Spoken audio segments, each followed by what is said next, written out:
Hi Cancer, welcome back to my channel. I'm Ryan with Arrows of Love, and today we're going to do your Love Tarot reading and the astrology for May 2021. So we are in Taurus season. The sun is in Taurus right now.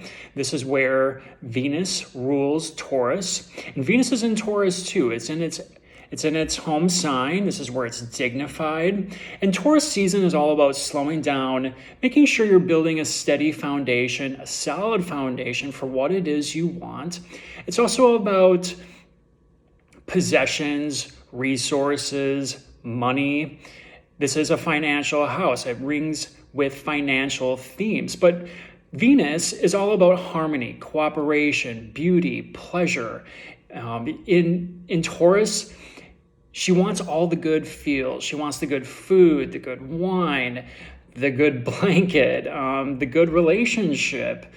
It's very sensual, and it's not just about sexuality. It's sensual in the sense of the senses, touch, smell, music. So Venus does very well here. You would normally see, a lighter, freer attitude with people with this particular placement. And right now, Venus is getting ready to leave Taurus and move into Gemini. And this is a very different type of energy for Venus in Gemini. She's going to move into Gemini. I'm doing this video on May 6th. She's going to move into Gemini May 8th or 9th. It's right around that time frame, just a few days. And in Gemini, Venus is more about the mental stimulation.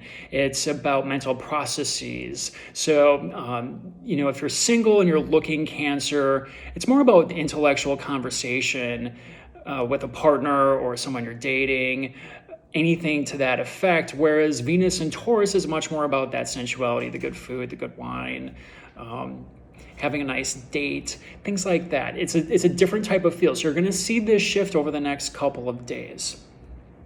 The sun is going to move into Gemini as well on May 21st. And again, this is going to be in your 12th house. Now, the 12th house, because Gemini is 12 signs past Cancer, is about the subconscious. It's about research. It's about going deep. The 12th house is about endings. It's the last of your astrological wheel before the sun moves into your first house of Cancer, if you're Cancer sun or Cancer rising.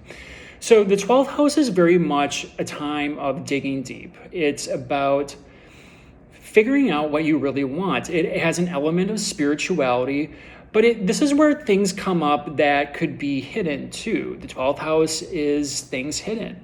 So it's a lot like the 8th in that effect, but really this is about, it's about going deep into your subconscious and really thinking about thoughts, because that's Gemini. It's ruled by Mercury, and we'll get more into that. But it's really thinking about where you're going next, because you're starting your new solar year once the sun moves in to Cancer, which will be around June 20th, 21st. Mercury, that's what's on your mind. It's business savvy, it's travel, short distance travel, is going to be in Gemini May 30th. Actually, it's in Gemini right now, excuse me. I don't want to give you the incorrect date. So Mercury, which rules Gemini, it's a very intellectual sign, is in Gemini right now. The thing is, we're going to go through a Mercury retrograde, and we always talk about these. And retrogrades are really just a time for reassessment, review. It's always a time when things come up that in your normal life that could be a little bit irritating, to be quite honest. Technology might go bad. You might have issues with your car. You might just get stuck in traffic a lot. It's little irritations that Mercury likes. It's a little bit of a trickster. It likes to play around with these things and see how you react. It's going to be extremely intellectual. It's going to be a lot of mental energy happening during this retrograde season. And Mercury is going to retrograde May 30th through June 22nd, so about 3 weeks. It's going to be in Gemini this entire time. It's going to go into shadow, and that's the period by which Mercury is going to station direct. It appears to be moving backwards in the sky, which is an optical illusion. It's not actually moving backwards. It's just based on the rotation of the Earth and its own orbit. So it's going to go from 24 degrees back to 16, station direct, and then move forward again. So that 24 degrees to 16 degrees is called the shadow phase. We're not quite there yet. Mercury isn't quite at 16 degrees just quite yet. But if you have any planets, personal planets, whether it's your sun, rising, moon, Venus, Mars, you're going to be impacted by this. You're going to feel this one the most. But this is, again, in your 12th house. So it's all about what's going on underneath up here. And it's all thought processes. It's about intellect, learning, marketing, selling. These are the things that could come up for you, generally speaking, Cancer. But really, it's about digging deep, doing some introspection, doing some spiritual practices, meditation, and then coming out of that once the sun moves into Cancer, and eventually Mercury will move into there as well, but it's going to take a little bit longer just because there is going to be that retrograde in Gemini, so it's going to have an extended stay in Gemini. The other big news coming up for this month is that Jupiter, which is about growth, expansion, the law, karmic laws, spirituality, is going to move into its exaltation in Pisces on May 13th, so about a week from now. And it's going to be there until July 28th, until it retrogrades back into Aquarius, where it is now. It's at the very last degrees of Aquarius right now. So we're going to see a marked shift in this energy because Aquarius is ruled by Saturn, and Saturn is the antithesis of Jupiter. Jupiter's about expansion, Saturn's about contraction. And Aquarius is traditionally ruled by Saturn. So right now, in Saturn sitting in Aquarius, things could just feel stifled, restricted, generally speaking, for you. That's in your 8th house. Aquarius has 8 signs past Cancer.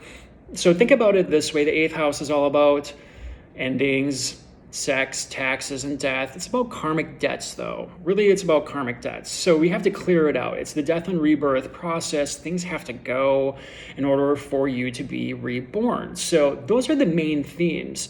But it's also about debts, just generally speaking. So maybe you're reviewing mortgages or restructuring some debt in some way. It's also about joint finances with partners, joint ventures, and it's also about just banking in general. So, and inheritances, and that's due to the nature of the death and rebirth process. So that's why riches and inheritances are associated with the 8th house. So back to the point, once Jupiter moves out of Aquarius and into Pisces, which is its ancient ruler, it's exalted in Pisces, or excuse me, it's the ruler of Pisces, you're going to see a huge difference in just optimism and having positive thoughts and having positive dreams of what it is you want your future to look like. Now with Pisces, you always have to remember it is the dreamer. It's the last sign of the zodiac.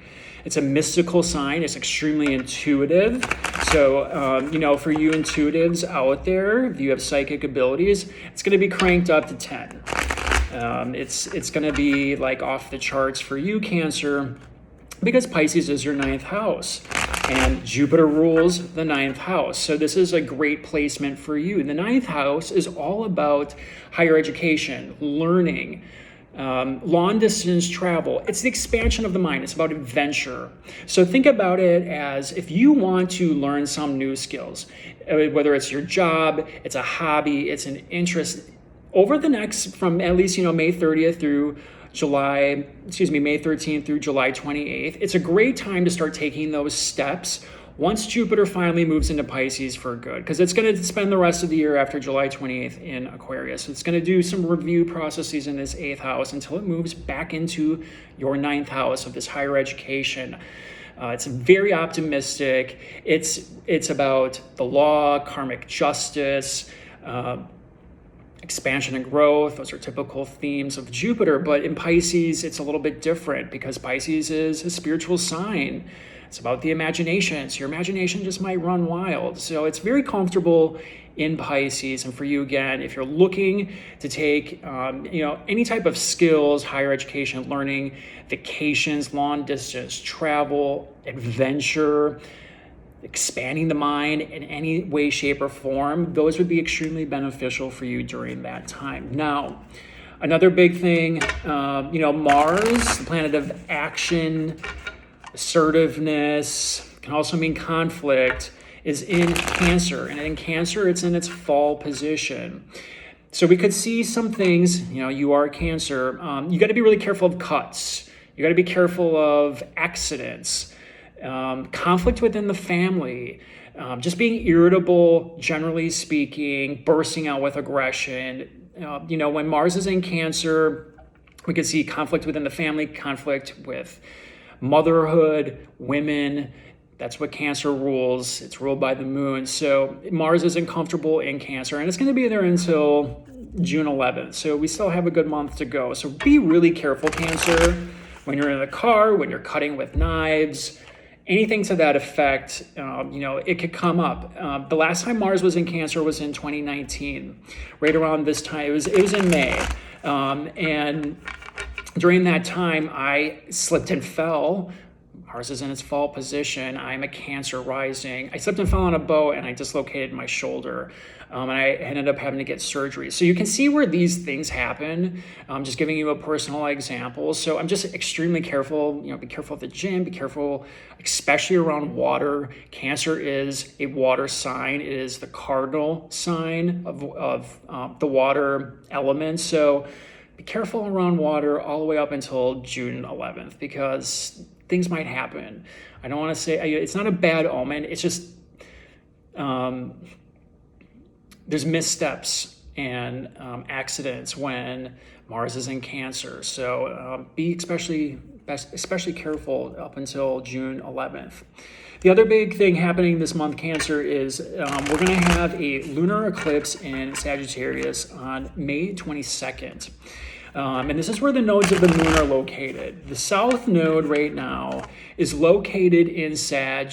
The north node is on its opposite axis in Gemini. We just talked about Gemini. We're going through Gemini season. So this is going to be, it's basically like a super full moon. It's going to be extremely potent and powerful because it's on the ecliptic right now.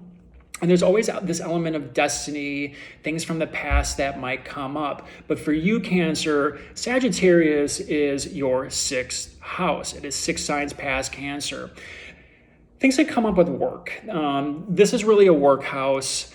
It's about health and service. It's about your routine. It's about your daily life. So you might be changing things up with routine, looking at your health habits. Things might come up or change with work.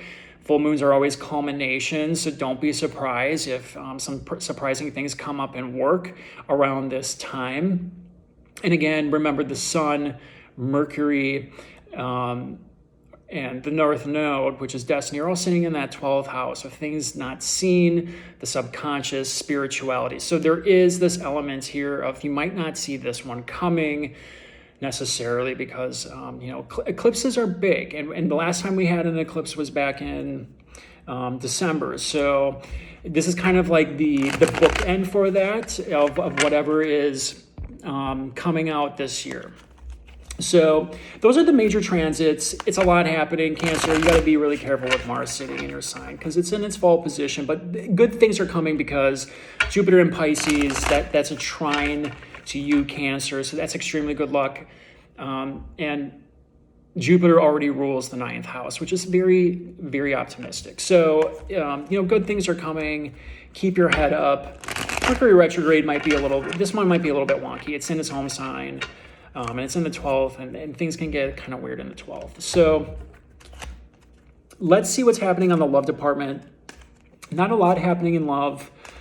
Jupiter's leaving your 8th house. Saturn's still in your 8th house. 8th house, is about intimacy, sex. We just had a Scorpio full moon a couple weeks ago. So that was in your 5th house of romance, fun, children. Some of you may have gotten pregnant during that time. And it could be a little surprising because that full moon in Scorpio was opposing Uranus, which is the change agent and works through shock and awe. So, not a lot happening in love, but that doesn't mean love can't be found at any time. So, right now, we're doing a little bit more introspection. Taurus season is all about friends and group associations. It's a happy house, hopes, wishes, and dreams. So maybe, some good things come for you. All right, so we're going to do a love reading for you, Cancer. What I'm going to do is pull one card from the Angels Oracle deck, and then I'm going to pull 6 cards from the Tarot. 3 cards for you, 3 cards for your love interest. Doesn't matter if you're single, partnered up, looking, doesn't matter your relationship status. We'll get to the bottom of it and what's happening. Keep in mind, these are general readings, so this isn't going to resonate for all of you. But if you are a Cancer sun or ascendant, that's more likely to resonate. But if you're also a Cancer, Venus in Cancer, or your moon for that matter, you'd want to watch this video. A little business beforehand. If you like these videos and would like to see more of them, please click that like button and subscribe. It helps the channel, and of course, it's very much appreciated from me. All right, Cancer. So we did a little bit of shuffling here. Let's see what's happening on the love front.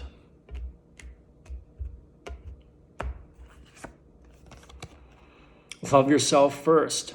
Your self-respect makes you romantically attractive. This is about boundaries and knowing your self-worth. Venus is in Taurus right now. Taurus is a sign of worth. It's a sign of value. Venus rules Taurus. So you need to know your self-worth and your own value in order to have that highest form of love. And that's really what this is getting at. You got to respect yourself. You got to know your boundaries. That 12th house is also going to test boundaries. So when Mercury starts going retrograde, when the sun gets over there, they're all going to conjoin right around the North Node. So I'm just going to say, expect the unexpected, but realize it's the time of introspection and making sure you know exactly what it is you want. All right, Cancer. 3 cards for you, 3 cards for them. The Lovers. That's the Gemini card, by the way. 5 of Swords. The Tower. Okay. We'll get more to that. This is for them. Ace of Wands. Knight of Pentacles. Queen of Wands. Wow. Okay. So your Angel's Oracle, the general energy of the reading, love yourself first. Your self-respect makes you more romantically attractive. Mars in Cancer is going to make you irritable. You might want to burst out in aggression. Things might come up with family. Things might come up with partners. Mars is going to be making a opposition to Pluto sitting in Capricorn, which is your 7th house of marriage, on June 11th. June 5th. That could be a power struggle day. So remember boundaries. You're the crab, right? You're represented by the crab. You have that hard shell, but you have a very soft, sensitive inside. And it's very important for you to protect your inside and making sure you surround yourself with people that respect you. But part of that is realizing your own self-worth first. All right, so the Lovers. First card out. The Lovers represent Gemini. Gemini is represented by the twin. This could be a decision in love. Perhaps you have multiple people if you're single and you're dating, and maybe now it is time to choose. The Lovers is also about love and Venus and pleasure and, having that romantic spark. So maybe Gemini season tends to be more about making a mental decision about love, whether you're going to continue your relationship, whether you're going to take it to the next level, or whether or not you're going to end it. Because your next card here, this is a battle card, Five of Swords. You got to really be careful for aggression over the next couple of weeks, at least until Mars moves out of your home sign, which will be around June 11th. So again, this is a battle card. You're making decisions about what's worth the battle. I'll be honest with you here. And look at, he's got two swords in his hand, three swords, well, two in one hand, one in the other. Two are laying on the ground and his enemies are walking away. This is post-battle. You win a victory, but it's not pretty, right? That's what this is. And you have the Tower next. So this is the Tower is the Tower. Things come crashing down because it's not built on a steady foundation. Perhaps some of you just, I'm not going to say lose it, but you're going to have an argument. And you might win the argument based on, the fact that you have Mars in your sign right now, but you want to be careful not to strike down the whole Tower because it's also the Lovers falling out here. So some of you might be ending a relationship. That 12th house is a house of introspection. Maybe you just decide this isn't worth your time. But the thing is, you need to be careful not to make mountains out of molehills. You're just going to be irritable with Mars. So if you can take the energy down, if you can the best use of Mars in Cancer is take time to redecorate the home, a project at home, because Cancer rules the home. So you're putting action into the house. So if you can direct the energy toward projects, beautifying, whatever it is, that is the best use of this energy. Be sure to get plenty of exercise too. But it looks like some of you, something's coming to an end here, and it could be a little shocking. So, again, that Mercury retrograde period is May 30th through June 22nd. Some of you might be leaving a relationship. Some of you might be making decisions about a relationship that really rocks people. Okay, that's what the Tower is all about. The other side. This is really interesting. This is an interesting read. Others of you, you're going to get into a relationship and it's going to take you by surprise. The Tower is not always a bad thing. People think that the Tower is about, quite literally lightning striking and falling out of the Tower and things crumbling to the ground. Some of that is true. Not always. Sometimes the Tower is just a shocking moment that leads to something really great. And it could lead to some catharsis and healing. So the Tower is not always a bad thing because after the Tower is the Star, and the Star is hopes, wishes, and dreams. So we all go through Tower moments. Something just has to come to an end that isn't built on a steady foundation. Now, on the other hand, some of you, your partner's looking...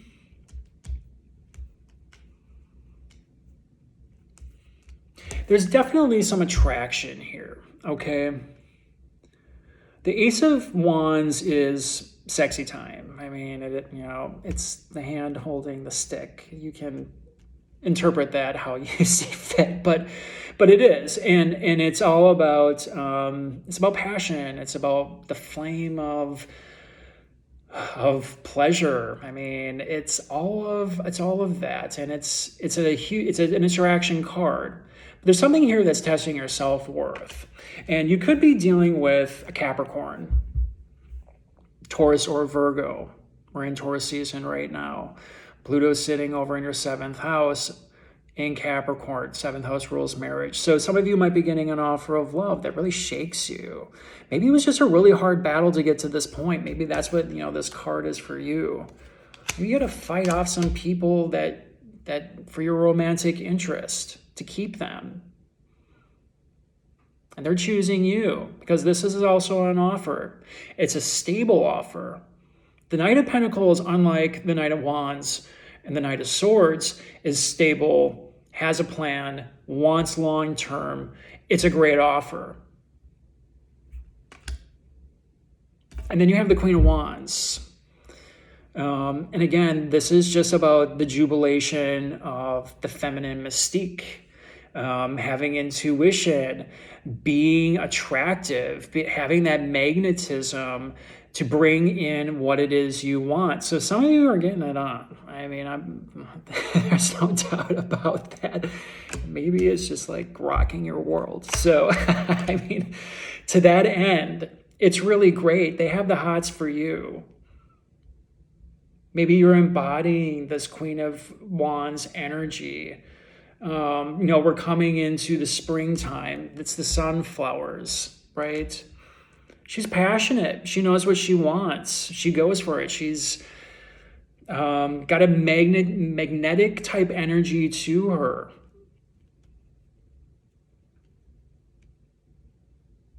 That's for you. That's for some of you that are going into a relationship or taking it to the next level. Others of you that are having some issues, like I talked about before, where you're making a decision to be like, done with this. The other side still has the hots for you. Like, I feel like this is you, Cancer, making a decision, whereas they still want something for you. Otherwise, they're starting something new too. So this might be mutually agreed upon. And again, there's something about self-respect here, and it's holding the line about something because it's all about boundaries. What are you willing to give and receive? And it can't be unbalanced, right? That's what this is about. This is a good offer. This is mutual reception.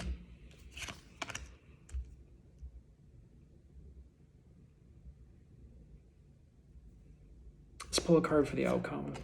King of Cups. Oh, wow. That could be you.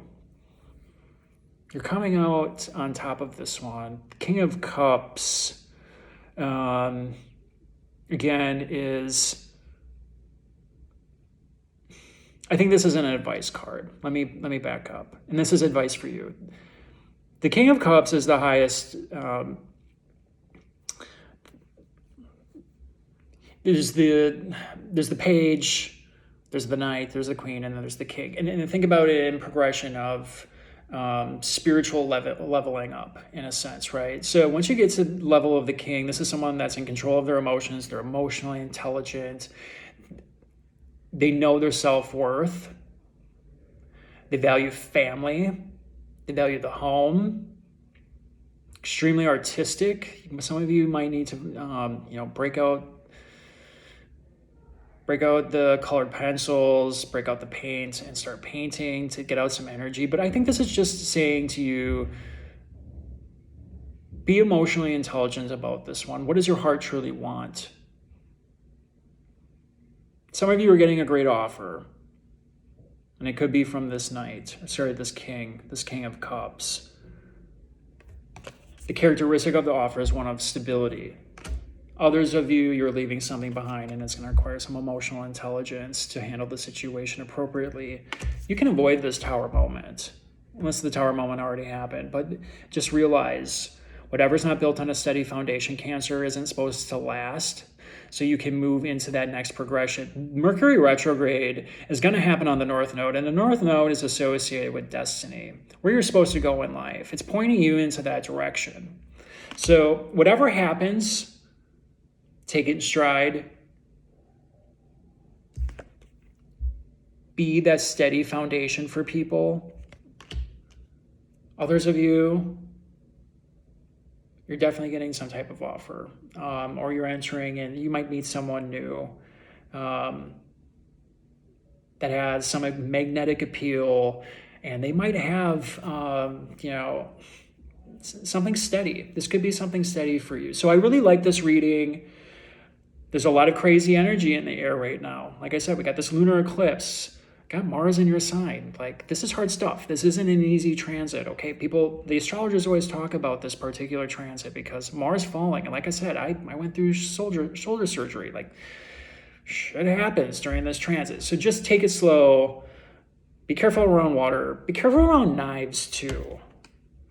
Electricity, like, it's things like that. This is electric. This is an electric type of reading because you got the Lovers, you got the Ace of Wands, you got the Queen of Wands, And you got the Tower. It's got electricity. There's fire to this. So be sure you're getting enough exercise, and be sure that you know your self-worth, Cancer. It's all about self-worth. Until next time, take care.